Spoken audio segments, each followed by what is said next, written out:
Welcome, dear viewers, to Couch Warrior TV on YouTube. I am the Couch Warrior, and you are watching The Passage, a Skyrim SE Let's Play, featuring Ettient Jorel and Garm. Alright, when last we left off, we had just finished basically rooting the Forsworn out of Deepwood Redoubt with great success. Thanks to our canine companion and some guile and quick thinking on Etienne's part, we got it done. So now the objective is to move on. We are going to make a base camp, and then we're going to head to the plateau, and we're going to launch an attack on a location on the plateau, smack in the center of it, that we have come to call the Butte, as it's been labeled on our fancy map. But before we do that, let's level up. Alright. This time around, we are due for an investment in stamina. We have been alternating. Our numbers look off right now because we have taken off our Necklace of Health. Alright, so last time around we invested in smithing. We've gotten both of the lower levels in smithing. We took a level in Merrick. I think that is really enough investment there for now. Now, the other places that we can invest are one-handed. We haven't really been exercising our one-handed skills quite enough yet, though. So an investment there at the moment does not make sense. In archery, we've really been kind of focused on our long shot capability. Thread the needle. Bows and crossbows ignore 25% armor if the target is not moving. This would actually be a very good investment for us because the majority of our shots are long shots where the targets are, you know, we're waiting patiently for our targets to be stationary. So that could be a really good investment. Crippling shot. Arrows and bolts slow a target within 25 feet by 10% for 20 seconds. This effect stacks. Crippling shot would be a great one for us when we get into those pinches where we're forced into a close combat situation and we have the bow out. So either one of those would be a good investment. Hunter's Discipline. This is one that would be a nice to have, but is not something that I would consider to be critical. So, just a quick recap here. In the archery tree, I think if we're going to invest here, probably the right investment for us now would be this Thread the Needle. Let's bypass some of that armor. We could see a benefit from that right away. On the sneak side of the equation, Master Sneak would be great. Spot detection and demolition job, I'm not really convinced either one of those is going to be a good one for us. Infiltrator, footsteps and equipment and equipped armor make 75% less noise when sneaking. That would be good. Right behind you, you are adept at hiding in your target's blind spot. Sneaking is 25% more effective within 30 feet and 75% more effective within 15 feet. This one would be actually really amazing, I think, for getting some of those, I don't know, like kind of quick kill, knife-wielding assassinations. So we've really got a number of good things that we could invest in here. Given the work we've been doing, however, I'm going to be electing to go with Thread the Needle. Now, that investment, however, is probably going to be our last investment in archery for a little while. At this point, we are going to be focusing on other things, namely one-handed, sneak, and possibly one additional level in smithing, depending on how all of that shakes out. So, that's where we're at, ladies and gentlemen. Let's do a time check. All right. 6 a.m. Now, we're not too bad a shape. We were up fighting most of the night, but we did take some time to get some rest. prior to going into the second phase of our battle. So, excuse me. So we're probably in pretty good shape right now. At least good enough shape to get the heck out of here. So we are going to make this leap down here. Garm will follow us. She's independent. She knows how to take care of herself. And we will see her soon, I'm sure.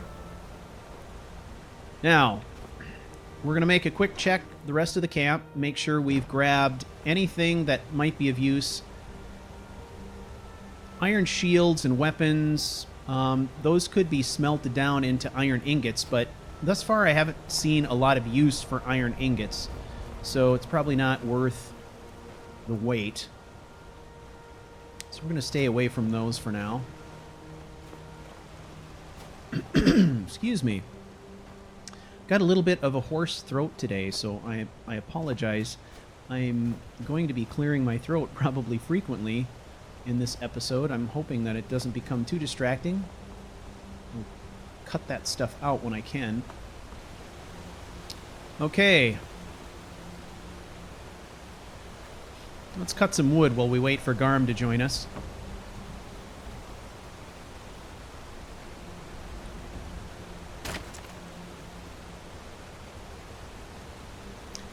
Now, one of the things that we're always struggling with, we have been since the very first episode, is that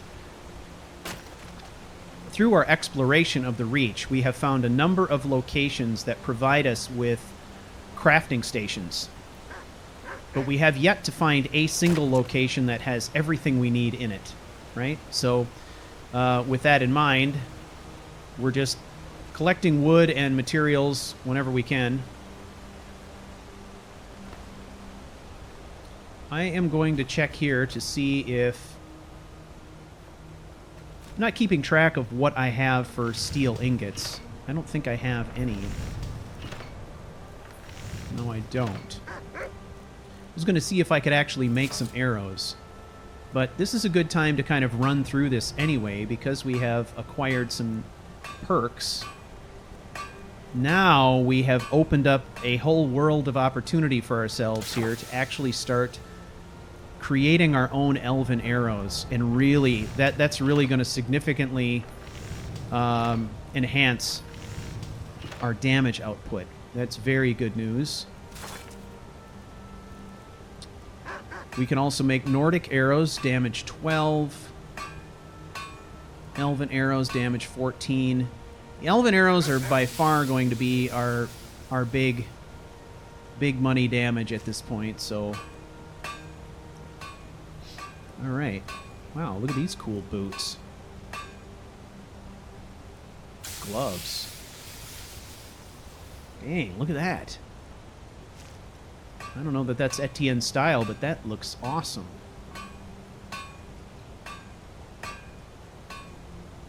That might be kind of an interesting thing to make if he had ever had to try and go to some kind of a fancy event, maybe. I don't know. Very cool. Oh, here's some other stuff, too. Now, these add-ons are interesting. I don't know. That's very cool stuff. We may have to take a look at some of that later, because... What was that? Was that under leather? Yeah, it was. That may be a good segue into a little bit of a discussion of Etienne and his personality. What we know of him so far is that he's he's a pretty no-nonsense kind of fella. And we've actually described him as... Let's see. I wonder if this could be melted down into steel. I'm going to take it just in case. Just in case.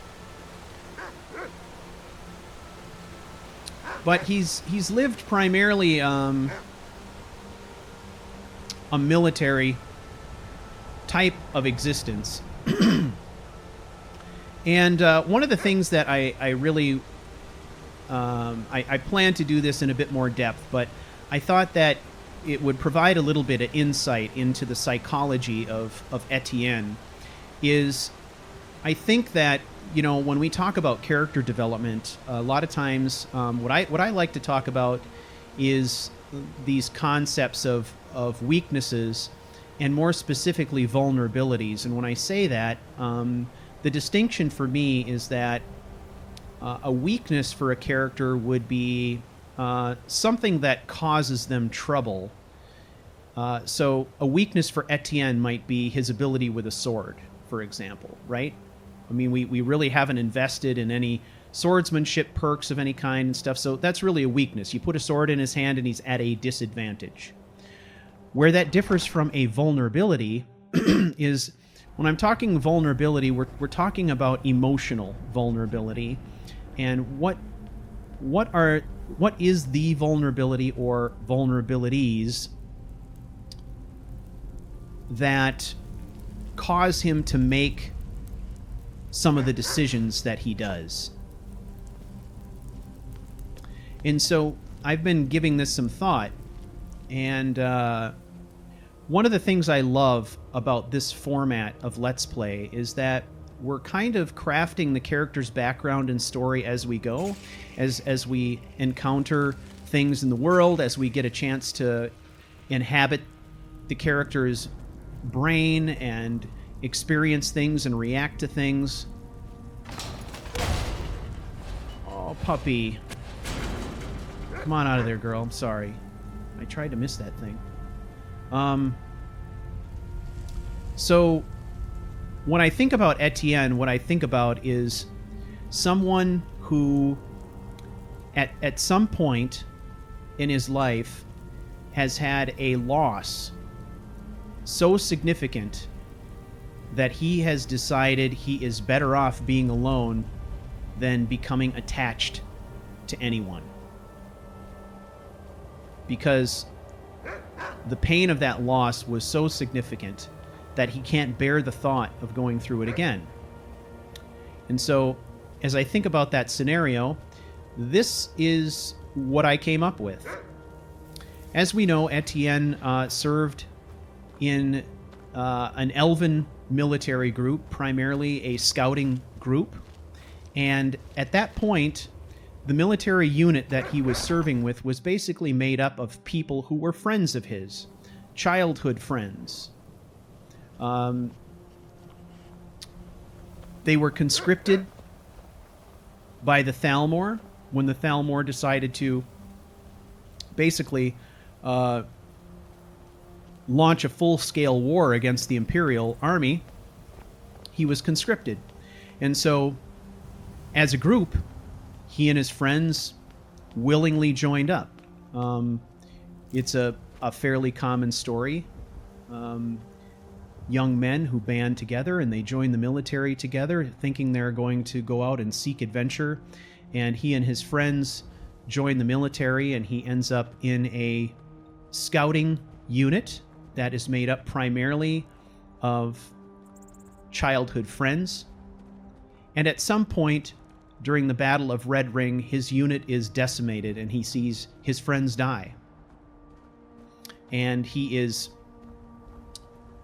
the only survivor, perhaps, of whatever that catastrophe was that befell his unit. Let's disable these.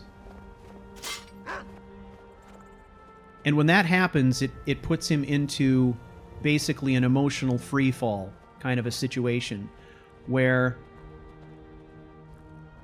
everyone that he was close to, besides his family, has essentially been wiped off the face of Nirn, leaving him alone. Not only is he alone, but his unit is decimated. The Thalmor army is in a shambles after being destroyed, basically destroyed in the Battle of Red Ring, and he's left standing alone in the forest, looking on at the devastation, trying to decide what he's going to do with his life. And at that point, he becomes the lone wanderer. And he's looking for how he can make his way in the world. And, you know, at that point, he withdraws inward and stops making friends because making friends is too painful. He also separates himself from his family. We know that he's basically estranged. Look at that. I've turned off my reticle. I'll have to turn that back on. I'm going to take the shot anyway and see if I can do this short.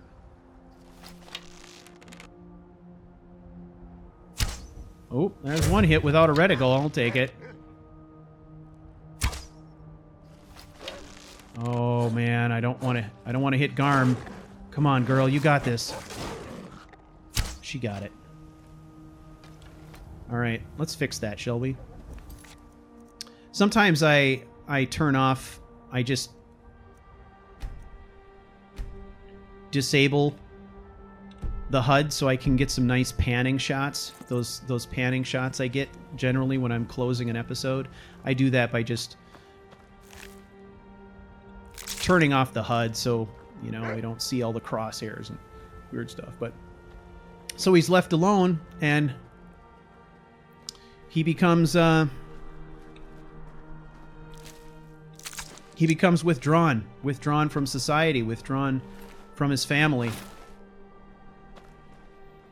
And, you know, takes up with pirates because he's looking for a way to make money. He's looking for a way to travel. And think of it, I mean, at the time that his unit is destroyed, he is in a situation where he's operating on, you know, whatever his military salary is or pay, which is probably next to nothing. It's probably chicken feed. So he's got a few coins in his pocket. He's got whatever equipment is on his back, and all of his friends are dead. So the best prospects for a guy like that are to find ways to use the skills he has to make some additional money. And in his particular case, he's also looking for a way to get away from it all. And what better way than to jump on a ship full of strangers that he doesn't have to become attached to, essentially becoming a pirate and sailing to the far ends of Tamriel. And at that point, he basically elects to separate himself or estrange himself from his family. And after many, many years of being separated from his family, it just kind of becomes the norm. He starts to forget what those relationships are like, you know, and a person wonders, you know, he obviously knows that his sister is here in Skyrim. He's found that out. And my thought on that particular issue is that his sister was desperately trying to reach him. She wants to maintain a relationship with her brother. She doesn't understand what's happened to him. She knows he's alive, but she doesn't understand what's happened to him, that he would stop communicating with her. And for a while, she writes him letters, including letters to inform him of the death of his parents, to which he doesn't respond. And eventually, she stops trying, and eventually, you know, he kind of forgets in earnest.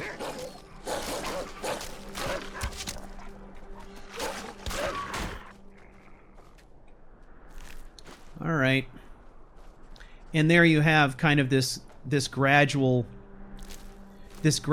dimming of that relationship.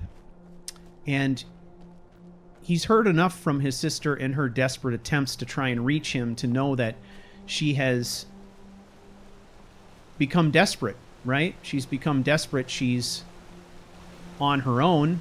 Her brother is nowhere to be found. He is kind of the last remaining support system that she might have. And so in her efforts to survive this new life she's found herself in, that's essentially falling apart around her ears,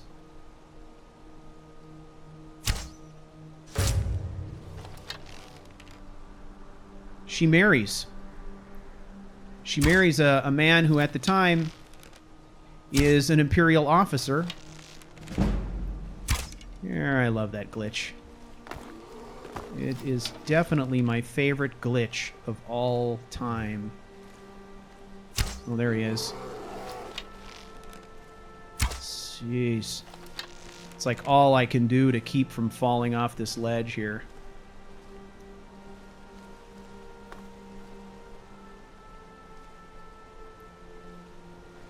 Ooh, this is a cave bear too. He's a nasty one. Where are you?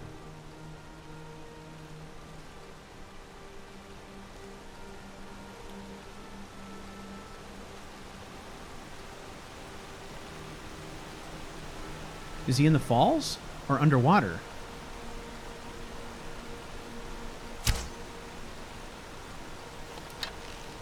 So his sister Kerway takes up with an Imperial officer because, you know, she's looking for security and she can't count on her brother for it because she doesn't know where he is. And in her desperation, she marries and ends up being dragged to Skyrim to spend the rest of her life here, whether she likes it or not. And here we find the two siblings in kind of sad proximity to one another, but with no remaining connection. And that is primarily, well, entirely the fault of Ettient. That the loss of that relationship is his fault and has to do with his complete inability to cope with the loss of his friends and to build a new life for himself. So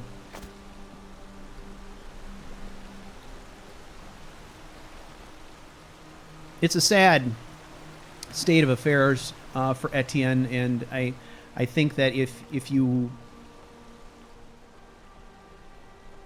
were to try to characterize what lies at the heart of his emotional weakness, it is the fear of loss, the crushing fear that he has associated with losing people has caused him to not want to get close to anyone. That's why I think right now, even in his relationship with Garm, it's very businesslike. It's a businesslike relationship. It's like, hey, you know, we're traveling together. That's the extent of it. You know, you're on your own. You get your own food. I don't treat you like a pet. These are two people traveling together. And what a dog. Hey, what's going on with you? What are you doing out here? Did you kill these?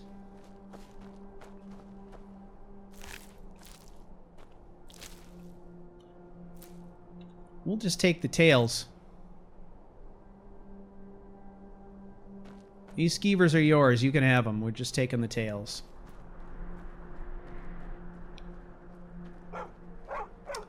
So that's kind of, you know, Ettient, I think, you know, in a nutshell. And this is something that we would probably cover in more detail, perhaps. But I think if you go back through the archive of the Character Crusade podcast, you'll find an episode where we had a great conversation with Alistair Stevens about this idea of defining character vulnerability and the distinction between vulnerability and weakness. And when you think about a character from the perspective of vulnerability, it has an interesting way of helping to drive many of the decisions that you might make in games. So if we understand Ettient's psychology, now it makes a lot more sense when we think about his relationship with Garm and why he views it the way that he does.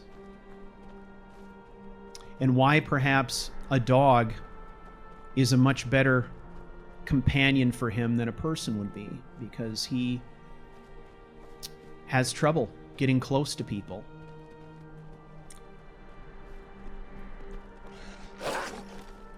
Look at her.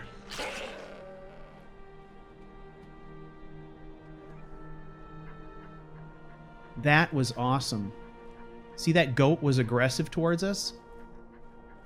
She sensed it and took it out. That's something that, without this dog with, I never would have realized. And now we're on high alert. That could possibly mean that there's a Spriggan in the area.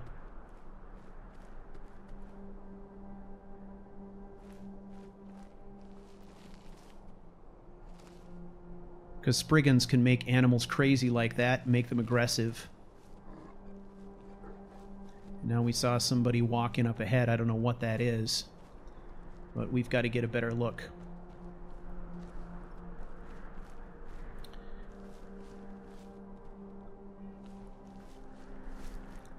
What I love about that is how just Garm's presence and the actions that she takes on our behalf. Who is that? Those are Thalmor.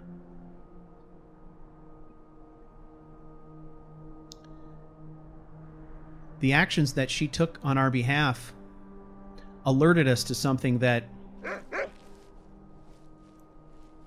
even our elven senses were not able to pick up, but she was. Okay, we're gonna go the opposite direction from where those Thalmor are.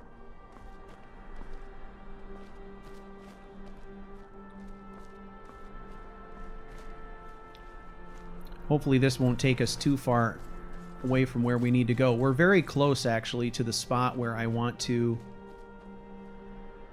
set up an alternate camp. All right, beastie. I'm not looking for a fight. Okay, let's back off.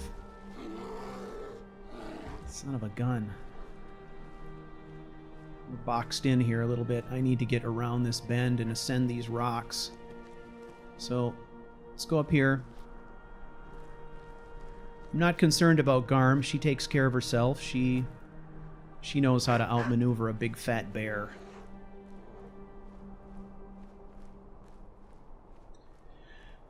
So, as I said, I was looking for an alternate camp. The reason was that now that Garm is traveling with us, she's not really capable of getting up to the spot where we've set up our camp. Here it is right here. This is the spot I'm thinking of. But she can get up here. She'll find her own way.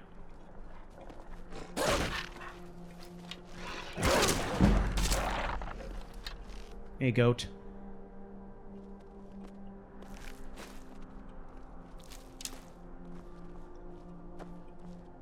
Now, the cool thing about this is this is a location that I found when I was playtesting a while ago.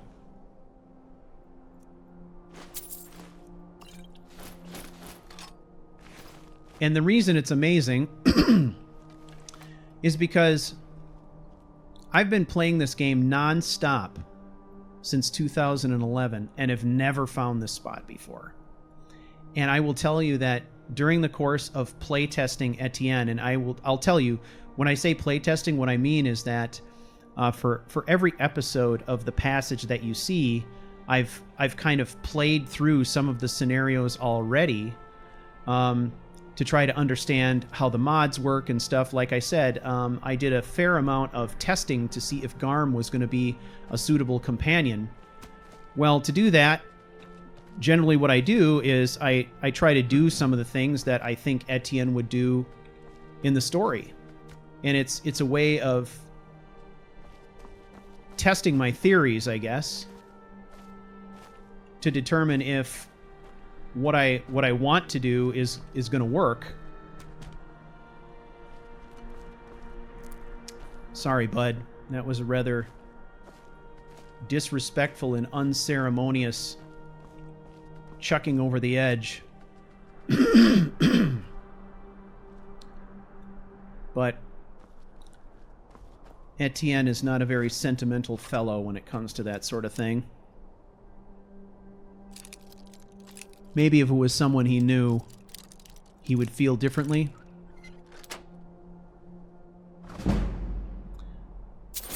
Somehow I imagine that if he had had an opportunity way back when to bury his fallen friends at the Battle of Red Ring, he would have done that. But my guess is that there were no such opportunities. In the face of a crushing loss on the battlefield like that, my thought would be that everything would be in chaos, and being able to, you know, taking the time to bury your dead is a luxury of the winner, not the loser, in a battle like that. So Garm will join us eventually. I'm not too concerned about her. I'm sure she's out hunting. I imagine she abandons us for lengthy stretches, only to come back with blood on her muzzle. I just like the idea of her being independent of us, which I think is pretty cool. Alright, I think this is about as good as it's going to get.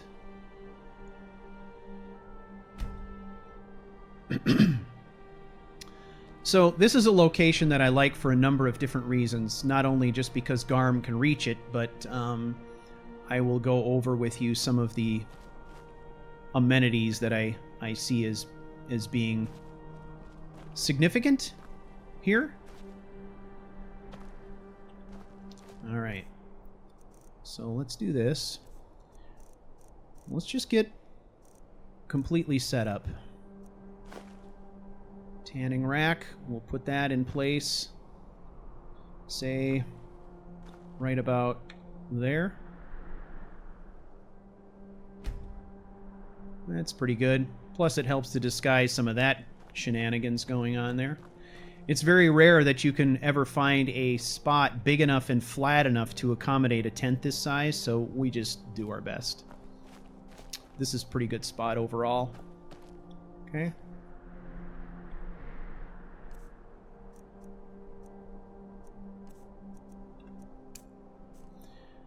All right.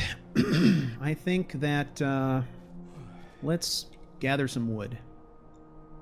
Let's harvest some dead wood that we can split into kindling.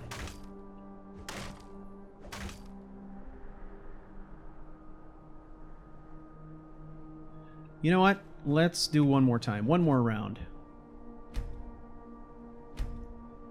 I think I want to build a big fire tonight. I might... With the firewood we've got on board, we may have enough resources to build a pretty big fire. This bush kind of bugs me. Okay, so I'm going to quick save here, real quick. Haha.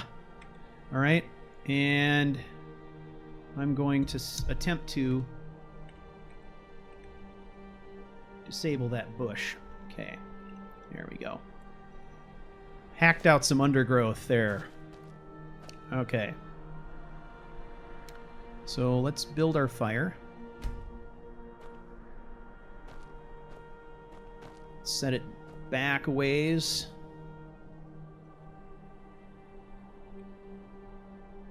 Let's go this way. One of the things I've noticed is that I've noticed with the campfire is that your character will sit on whatever side you're facing when you deploy the fire ring, and your cook pot will be placed on the opposite side from where you would sit. So, all right, let's use this. Okay, I gotta make some kindling. So we've got firewood, deadwood. Here's a deadwood.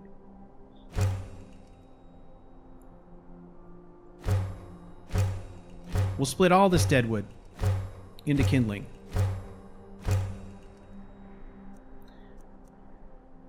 And that... You know what? I'm not going to use the hanging moss. We're going to use the linen. Light it with magic.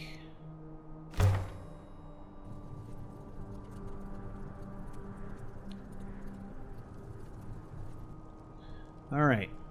Now, let's build a flickering fire. Crackling. And roaring. That's good. Got anything we need to cook? Not really. Not really. Okay, we got a big roaring fire. Let's place our cook pot, make it feel like an official camp. There we go. Excellent.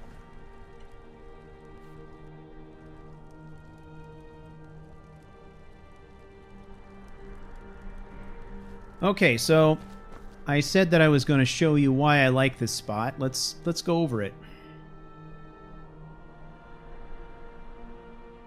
All right, first of all, we got a great overlook spot here.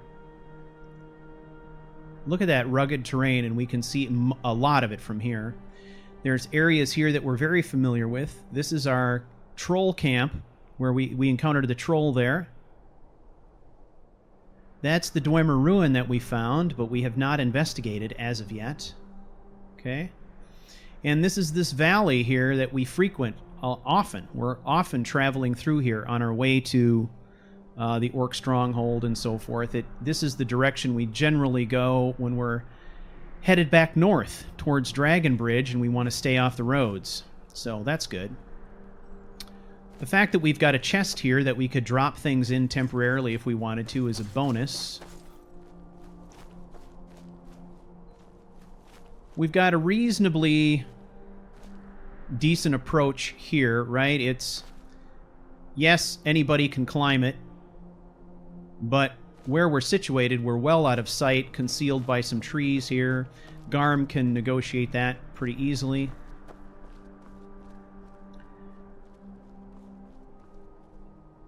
This side I like because it's pretty sheer.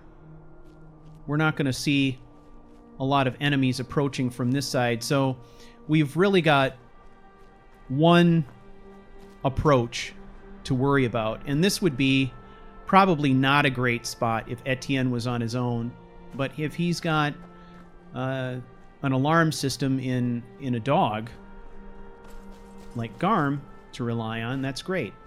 And then one of the things I really like is we've got a nice little overwatch spot here. So I think if I don't have one, I'll make one, but yeah.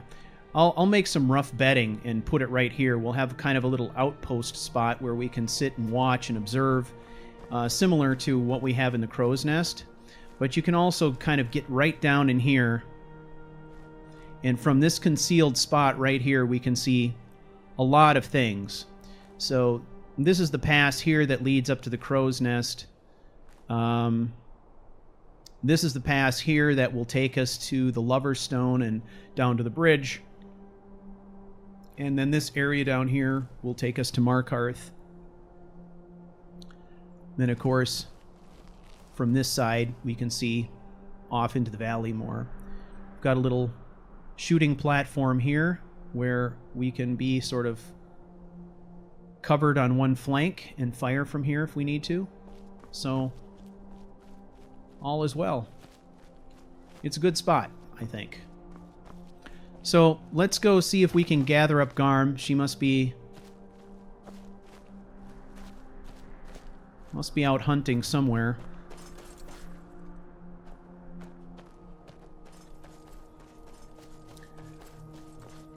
Perhaps better to go this way. This is where we saw her last, kind of ranging down in this area, so yeah, there she is right there.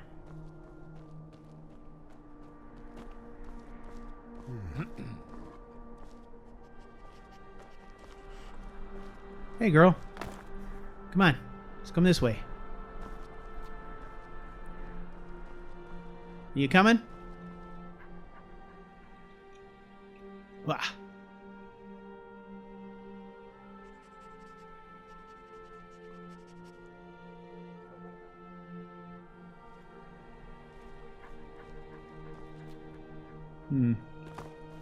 Let's just descend down here and see if we can get her to follow us. Is that bear still here?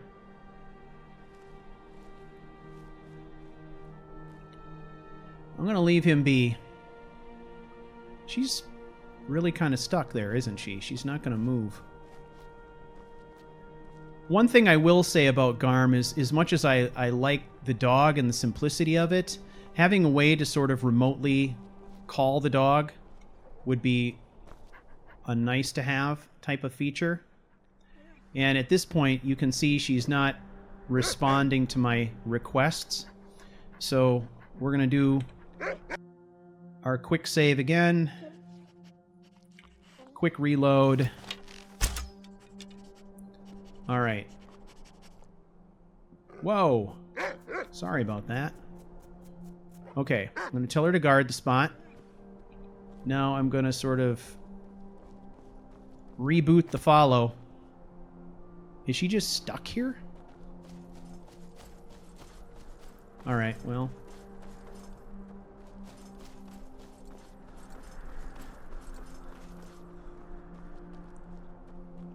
We could probably break her out of that by fast traveling somewhere, I suppose. But that's okay. We'll just roleplay it. If she wants to stay there, she stays there. She's found a spot. She's comfortable. You know how dogs are. They find a sunny spot.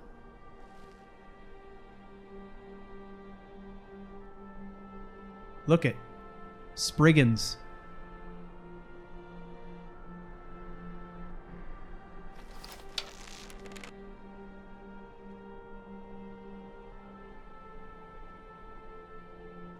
I think Garm's instincts were dead on.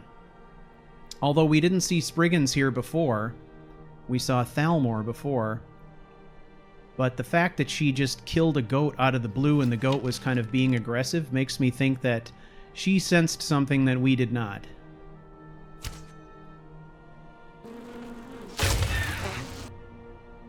Come on, come on, get in there. Yes!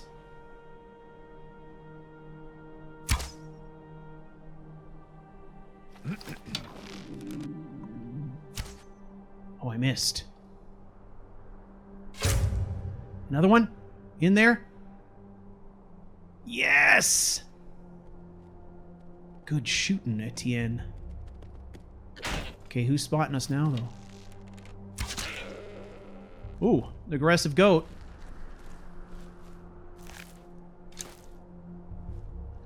See, this is exactly... For some reason, I love that. It plays so perfectly that the dog sensed it and we couldn't sense it. It's like, that's what the dog is there for. To help us out. Where our senses fail, the dog picks up. That's amazing. What a great roleplay opportunity. We laid these guys out pretty good. Shot to the neck. This one I'm not sure.